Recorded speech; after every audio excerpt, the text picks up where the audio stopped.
Second part is, what do I eat after I exercise? To me, that is the key. What do I eat? It's something called, I don't even have the book. I do have the book. Something called 80-10-10 by Dr. Doug Graham. It's called species-specific diet. Well, I learned that last week, but for the most part, I would say for the past 2 years, I've been mostly fruit. The reason why I've been mostly fruit is fruit takes 15 minutes for the body to digest, and the less energy you spend on digestion, more energy your body has. The average person, if he did absolutely nothing, he would use almost, I shouldn't use calories, maybe 1,000 calories a day for a basic metabolism.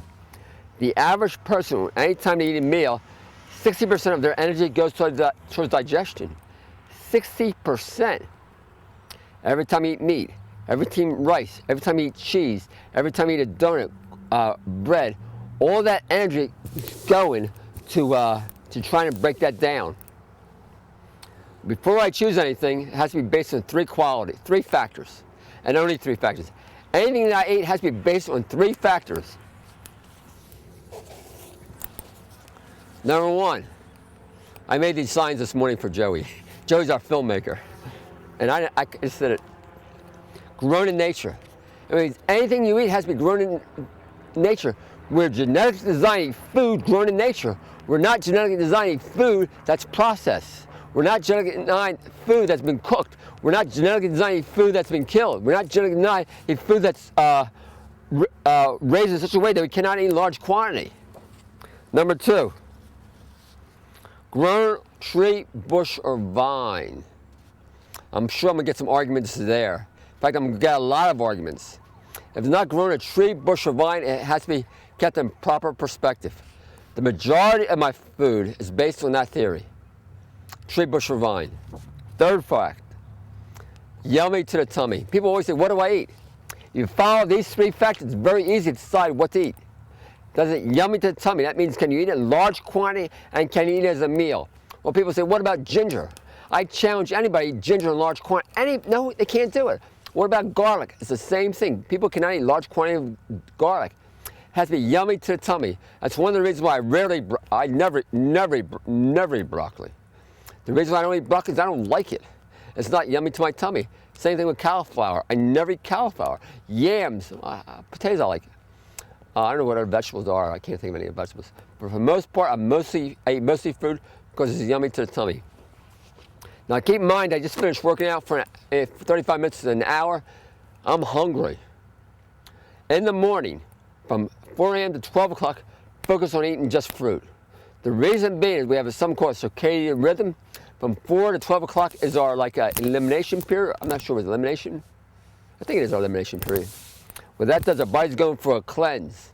You want to keep the amount of energy used for digestion to a minimum. But you also, in my particular case, I like calories, which means by the time I start eating my first meal, like 10, maybe 10:30, I have a lot of calories. What does calories look like?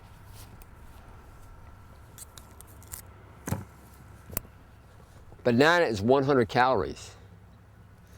The average person, average breakfast should be 700 to 900 calories. What does that mean?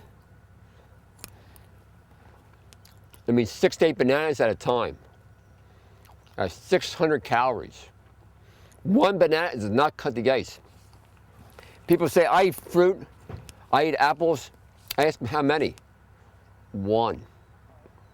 That's 100 calories. You just worked out for an hour and a half. Your body needs a tremendous amount of energy just to function, and you give it 100 calories. It does not work.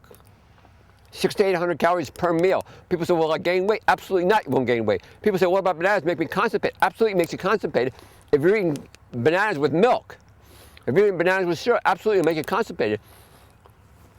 Keep in mind, every time you eat cereal, this is my box.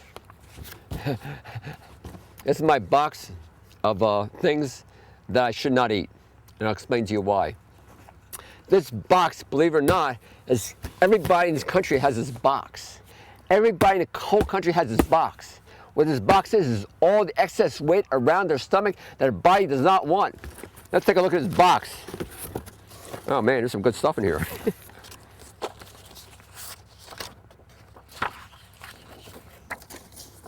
cereal? Cereal in the morning.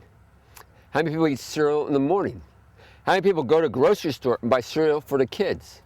What they don't realize that all cereal is C6H10O6. Imagine buying your child in the morning C6H10O6. If you read this book right here by Dr. Norm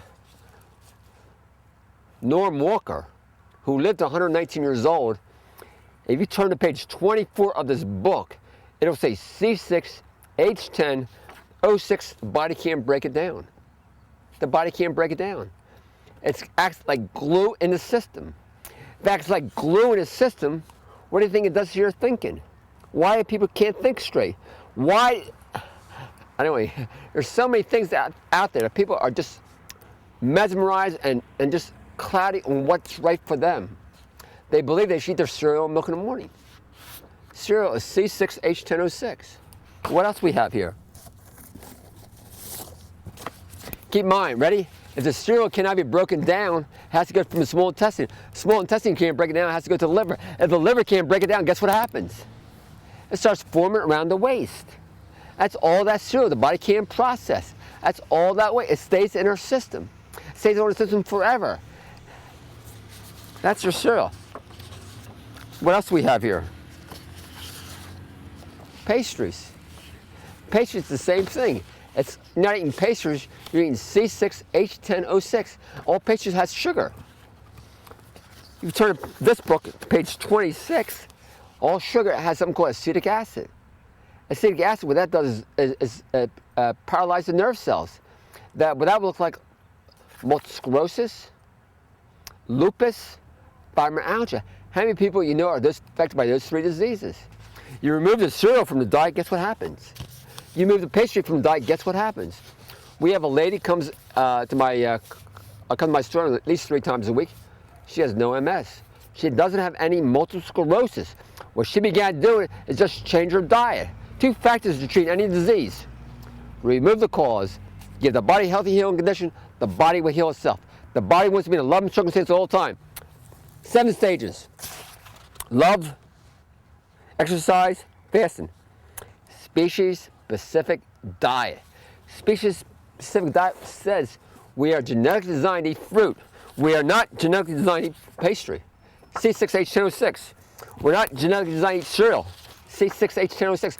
Imagine going in the morning, you go out to a bakery and give your kids bagel, cream cheese, they don't give you a cup of coffee, bagel and cream cheese. I flip out. Bagel is, I'm not eating a bagel, I'm eating C6H10O6. And if you go to this book right here, Avoiding Degenerative Disease by Don Bennett, if you go to page 70, it says the cereal or the bread products or the grain products has something called opoids in it. Opoids, essentially opium, which means it is the hardest thing to get rid of out of your diet. That's why people can't change their diet. I see it all the time. People come in here, they say, yeah, I'm going to do this, but it's really hard for me to give my bread. But they're not eating bread, they're eating C6H10O6, they're eating C6H10 for cereal. They're eating very hard to get rid of. Opoids is like opium, which means it's hard to get rid of bread than crack. It's hard to get rid of bread than opium. Very hard to get rid of. Next, I have the donuts. I don't need donuts anymore. Cereal. Okay. Remove the cause. Give the body healthy healing condition. What is the cause? As soon as you cook a food above 105 degrees, it's dead, it has no vitality. What we're going to do is go over breakfast, we're going to go over lunch, we're going to go over dinner. Breakfast. What I've seen in my 10 years of giving classes, that I tell people eat fruit 8 to 10 pieces at a time. Within 3 or 4 days, they stop completely. Because they're eating 25 pieces of fruit and no one can sit down and have 8 oranges. Very few people. I think of all the thousands of people I taught, including myself, except for our cameraman who eats 32 bananas the other day. 32 or is it 52? 50 bananas in one day. That was his all-time record.